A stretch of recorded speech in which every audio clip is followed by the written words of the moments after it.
Like, as I had mentioned before, Sean and Ryan are in a BNI group together, and Ryan apparently has now found out a few more things about Sean Oh, that he can't wait. didn't know.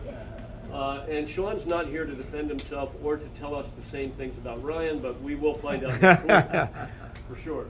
Yeah. Okay, I think it says it all right there, but I'll read it anyway because I like introducing people. Ryan is a professional coach with over 7 years of experience in providing coaching and customized training programs for clients of all ages and all abilities. That's everyone in this room. I'm a strong believer in functional fitness, proper nutrition, and prolonging a high-functioning quality of life. And for those of us who do this, it's so important. It's so important. And you're going to enlighten us even more about this, Ryan. So let's welcome Ryan.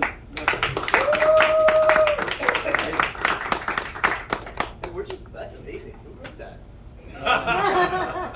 That's really great. I think Sean wrote. Okay, yeah, No, Sean came off his website. It probably came in a card. No, I remember writing that a show years ago. Thank you guys so much for having me. I really appreciate it. This means a lot to be able to share kind of what I do and how I help people and the impact I provide on people's lives with your group. So I really, really appreciate that. If any kind of functional fitness is in your wheelhouse, or you have somebody, especially in this area, who's interested in something along these lines, I'm very, very close with Mel, who runs CrossFit IRB right down the road from here. Amazing, amazing girl. I met her 13 years ago through CrossFit, and the work that she does, the care that she puts into people is second to none. And she's right down the road from you guys if you need something in this area. So a little bit about me and how I got started doing this. It was a little bit of a body shaming thing, and this was kind of like before it was really big. This was, 2008-ish, 2010, something along those lines. I was out at the beach working for an employer, and we had this big corporate event down on St. Pete Beach, and one of my bosses came up to me, and I was a big gym rat. I was in Gold's Gym. This is that long ago. 5 days a week, doing chest on Monday and back on Tuesday and all that kind of gym stuff. And he's like, "Hey man, like, can I be honest with you?" "Sure, what's up?" "We're close." He's like, "Bro, for as much time as you spend in the gym, like, you should probably look a little bit better." Like, ouch. Ouch. Yeah. But you're right. I wish I had before and afters, but I was a pudgy little guy back then. It was not in a good place, but he was right, and I had body self-confidence issues just like anybody else, and kind of realized it was time to make a change from just doing the standard gym routine. And I wasn't a trainer. I didn't know what I was doing. I was just going in and lifting weights. And so I picked up P90X. I don't know if anybody's done those beach body videos or whatever.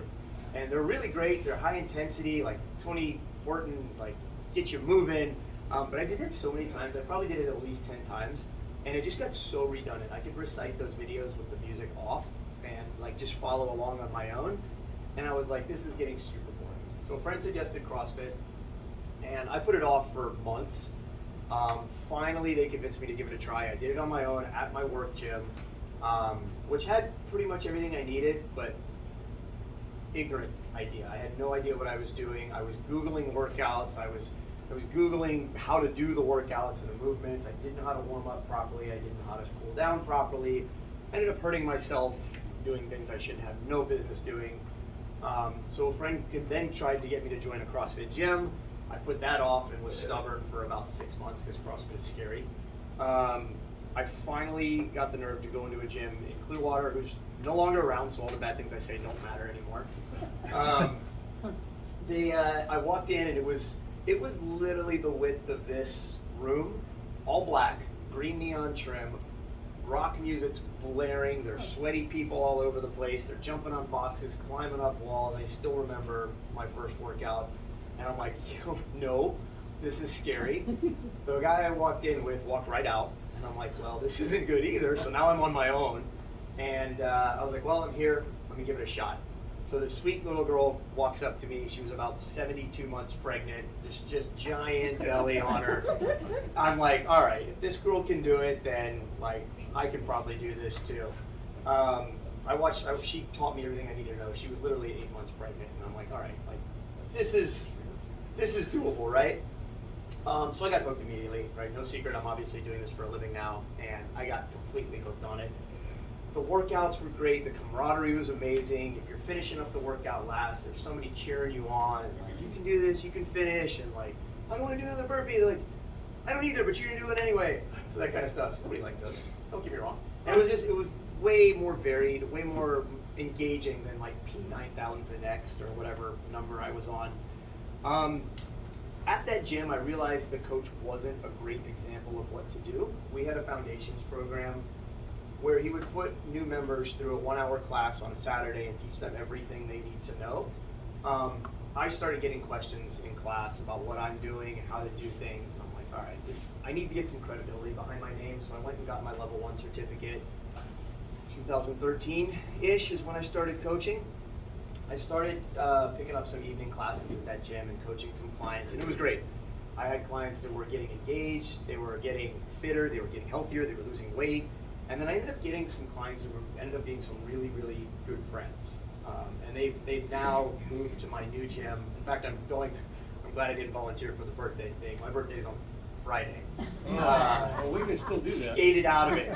So they're going out of town with me this weekend on my birthday, and these are guys I met at CrossFit 10 years ago now. So it's the kind of community and the kind of bond that we built over the years. It was really, really like a life-changing experience getting to know these people and like helping these people get finished. We honestly thought they'd be lost. There's a guy at the back of the gym going, is anybody using this blue band? And like the owner and I are just like, oh no, this isn't good. And now he's one of my strongest athletes, fast forward 10 years later. Like I compete with the guy. Both of them actually. So I was doing the night coaching at this gym and then working a day job as well. And the day job was like a typical inside sales job. You sit at a computer for 9 hours, and if you're one of those computer Excel examiner people, awesome, go for it.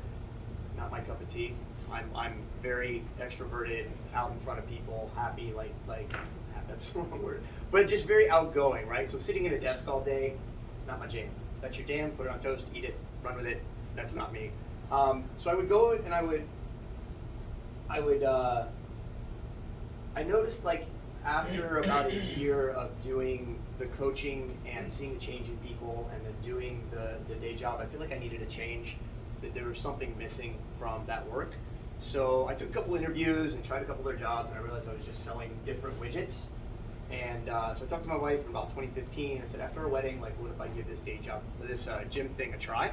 And she agreed. Fortunately, she thought it would be a good idea. And we opened the gym in 2015. Fast forward 2 years later, I have no idea where those 2 years went. I was opening the gym at 6 a.m., coaching that class, go to my day job by 8, work at 8 to 9, 8 to 5, 9-hour shift. And then I'd come back and close the gym at night. Our last class was at 7:30. I get home about 9, wake up, do it again all day. Typical business owner, entrepreneurial. I have no idea where those 2 years went. It was absolutely crazy. But it did lead me to believe how absolutely miserable I was at my day job. I actually told the CFO, that I could feel the depression when my feet hit the pavement in the morning. And yeah, that wasn't a good move. So don't do that. I would get up and coach this class, and then like everybody would be working out, and everybody would be excited, and everybody would be happy, and endorphins are going. And then my next coach would come in for the next class, and she would do her thing, and everybody was all excited. And then I'd shower and get in the car and like drive to my office, and I get out of the pavement. I'm like, I'm getting ready to go sit at a desk for 9 hours, and like it hurt. Like sit like this. Like, this is bad. Like I need to do something different. So I need a better quality of life, and I already had like a taste of that. Fortunately, 2017-ish, my employer granted my request to leave. They asked me nicely not to come back in, and that was largely due to my fault, so I will take onus on that one. But it really forced me to put all of my time into the gym, and I realized like what kind of impact I can make with these people. Those 1-hour foundations classes turned into 5 1-hour classes. One of those classes is all nutrition, mindset, and habit. We feel it's so important we dedicate an entire hour to it, along with just the basics of teaching you the movements, of the fitness movements and the exercise movements and the functional movements that we do. And those are little things, like Squatting, sitting on a chair. Deadlifting, picking up a bag of dog food. A press overhead, putting something up on the shelf. A burpee, things like where you fall on your face and have to get back up. Like, that happens. We need to be able to get off the ground. Sorry. We just had this conversation. But no, that happens. We need to sit in chairs. We need to be able to pick things off the floor. Has anybody ever had like a friend go, oh, I tweaked my back picking up the groceries, or like my knee hurts from sitting too long? Like, those are functional movements that we do every day that we don't necessarily how to do anymore. We do them great as toddlers and infants, and then life gets in the way. We sit at desks, we sit in cars, we type on computers and our phones, and our posture sucks over time, and then we need to correct those things, unfortunately. And that's the kind of stuff that we go over in our foundations programs, basic functional fitness. At the end of the day, the goal is to stave off the nursing home, right? Nobody wants to check into assisted living. These facilities are amazing, they do amazing work. My wife worked for one for a couple of years, and we'd be lost without them. But I'd personally rather suffer through a couple of workouts now to not have to pay somebody to walk me down a hallway when I'm 95 or whatever. I'm not making it that long. Come on. Treat my body like a tent. You guys treat yours like a temple. Our oldest client is 78 years old. Our youngest client is 11 years old. We really do cater to all fitness levels, all demographics, all age ranges. We're very, very open and inclusive gym. I'm super proud of that, of the amount of clientele and the differences we have in our clientele. My 78-year-old guy just started with us a few months ago. He came in with pre-diabetic numbers, and he came in squatting to a 24-inch box. So that's 2 feet up in the air, right? Your chairs are anywhere from 18 to 20 inches. So he could not sit in a chair without some sort of assistance. That's a problem, and it's very common. I've had several people come in over the years with that. 2 months later, he's now down 1 point on his A1Cs, and I turned around the other day, this guy's got a 65-pound bar on his back, and he's squatting to a 20-inch box, which is chair height, and my first instinct was to go run out there and save him from dying. And then the coach was watching him, he had it under control, he had a bar on his back, and I'm like, oh my goodness, this guy just regained like a quality of life that he didn't have. And I'm like, that's really cool, especially at 78 years old. I think he might be 79 now, when he just had a birthday. I'm like, that's like a really amazing thing that we were able to provide the environment for this guy to put in the work and show up 3 days a week and be able to like sit down now.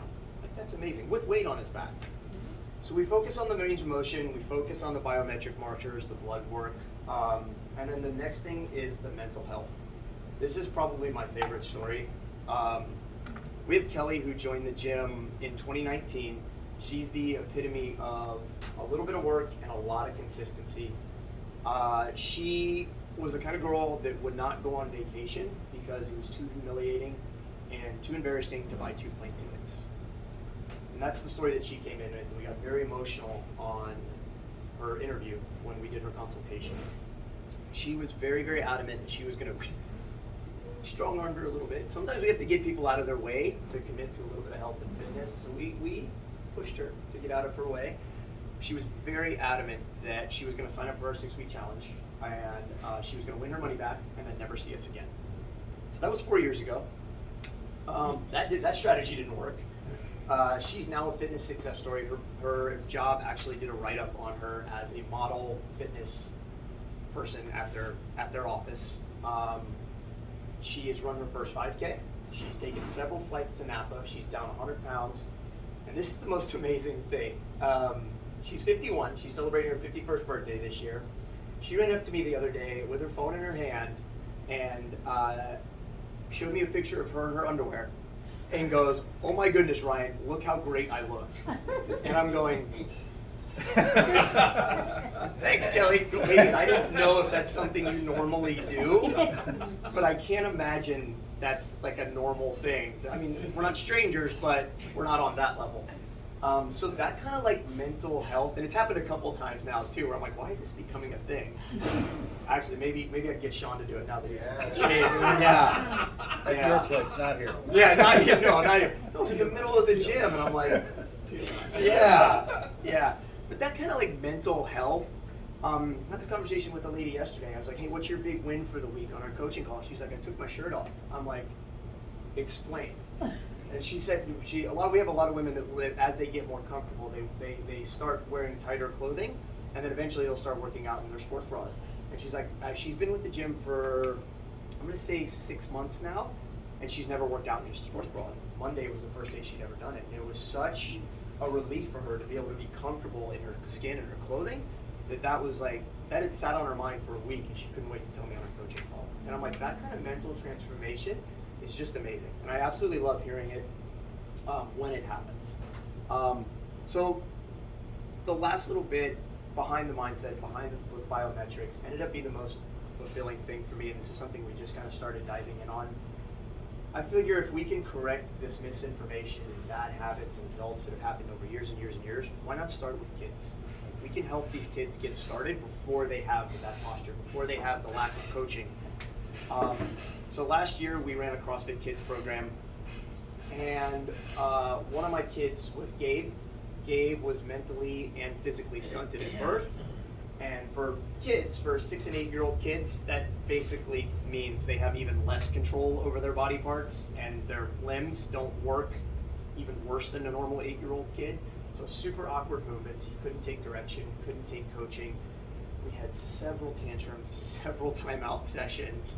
Fast forward 6 months later, this little kid with a speech impediment is running in my bay door, and I love this. He's going, "Coach Ryan, I'm here." And it was so freaking cute. He couldn't wait to come back to class. His mom was like, "You need to do this all year round." I felt so bad when we had to end the program. This kid like turned a 180 just from working out, just from getting some positive coaching, direction, and discipline. And I'm like, all right, we need to bring this back. We need to bring some sort of positive environment back for these kids that aren't getting this sports training, aren't getting this injury prevention training. So we're revamping our kids program. It's no longer Kids CrossFit. It's a strength and performance, sports performance, and injury prevention program. We're doing this as an after-school program for middle school and high school kids, which is really the best age range to start attacking some of the issues that before they actually show up. And then during the summer, we're running injury prevention and sports performance camps for these middle school kids as well. We're doing 2.5-hour days, 4 days a week. We're getting them active, we're getting them moving, and best of all, we're getting them out of the house. So that's kind of nice. The parents get a few hours off in the morning. And we're teaching them stuff that we weren't taught as kids. We weren't taught how to pick things up properly. We weren't taught how to deadlift. I got to watch CCC. Ooh, shouldn't have said that. I got to watch a local high school train with me, and some of their kids were just scary with some of the stuff they're doing. And I'm thinking about my weight training days. I went to Lakewood High School. I grew up here, and we never taught those things. Like the coaches were like, "Go in there and bench, figure it out." And I'm looking at these kids, and I'm like, man, that's just gonna set you up later in life. I mean, if you do something wrong at this age, like, things go bad, right? And why not prevent that when they're younger? Why not teach them stuff that they weren't taught and that we weren't taught? So we focus on their lifting, we focus on their quality of life, focus on their mindset and nutrition as well.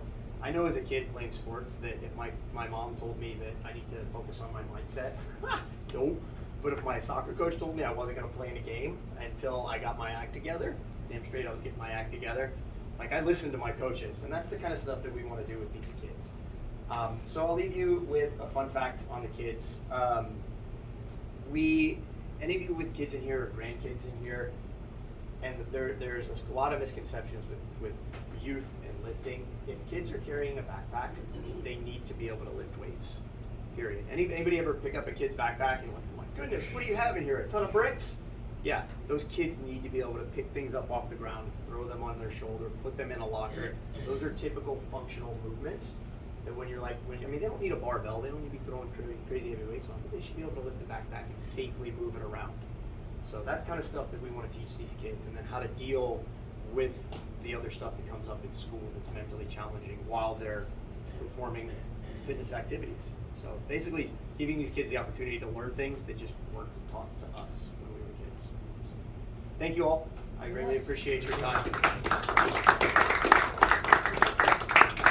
Does anyone have any questions for Ryan? I see a few hands back there, Ryan. So, Yes, sir. anyways, how are you integrating proper nutrition in conjunction with fitness? Cool. Thank you. To your clients. Amazing question. So one of the foundations days is specifically nutrition, and we start out with dietary restrictions, preferences. One of the best questions I ask is there any food you hate, and it's really just kind of to get them loosened up. but then it's opened up after that, because if they like beets, then they can just leave immediately. So anything that like beets can go. So that's a complete dedicated day, and then we have an entire program dedicated to that. We have our regular CrossFit classes, and then we have a fitness, nutrition, and accountability program. We send out daily mindset and habit tips on an app, and it gets deep. There's a lot of PNL, neurological. Oh my goodness, I'm losing the acronym. A lot of neurological thinking and programming that goes along with our nutrition and mindset program. We do monthly, weekly meetups, monthly one-to-ones, Zoom calls. It's a whole structured program that's not necessarily focused around the nutrition, but it's focused around the mindset behind the nutrition. We all know we should pick up a chicken breast instead of a cheeseburger. We don't always pick up a chicken breast, right? So why are we not doing that? Why? What's the end goal? Are we having a relaxed day, or do we really want to make some changes in the long term? The nutrition aspect of it is a simple aspect. It's balancing your plate and eating the right kinds of food. Beyond that, like, I'm not counting calories or macros or anything weird like that. I don't have time for that. I just want to look at a piece of chicken and go, cool, I should have that much chicken, that much potato, and that much broccoli. And then a pizza when I go out of town this weekend. So, yeah. To answer your question? Yeah, I was concerned about like carb intake. I'm on kind of a doctor supervised Okay. carbohydrate reduction. Okay. Almost like keto type. Okay. I won't call it a diet because I don't need to lose weight. But Yeah. It's a diet that's got a negative connotation to it sometimes, because diet means a restriction in my brain anyway. Diet means a restriction on what you're eating. I'm dieting this way, not necessarily dieting to lose weight. You can diet to gain weight. I had a client that came in yesterday that wants to gain 30 pounds and put on a bunch of muscle. Cool. So that's a specific diet for that. And I wouldn't want to speak to any doctor's orders. I'm definitely above my pay grade. But as far as balancing a carbohydrate intake, unless you're running on full keto, you need some sort of carbs to survive. Your brain needs carbs to function. What types of carbs, how you're eating them, when you're eating them can all play into effect there. I have a whole breakdown of different carb types and whatnot, and kind of some recommendations there. But if you are going full keto, then yeah, you do want to kind of minimize those. Thank you. We've got to move along to some other things.